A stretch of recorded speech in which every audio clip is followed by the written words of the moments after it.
آمن الرسول بما أنزل إليه من ربه والمؤمنون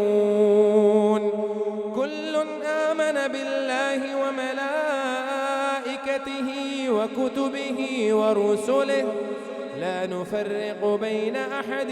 من رسله وقالوا سمعنا وأطعنا غفرانك ربنا وإليك المصير. لا يكلف الله نفسا إلا وسعها لها ما كسبت وعليها ما اكتسبت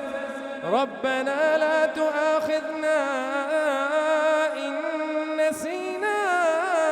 أو أخطأنا ربنا ولا تحمل علينا إصرا كما حملته على الذين من قبلنا ربنا ولا تحملنا ما لا طاقة لنا به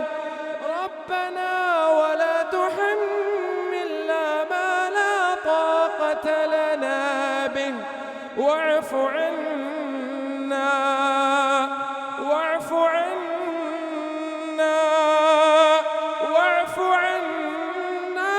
واغفر لنا وارحمنا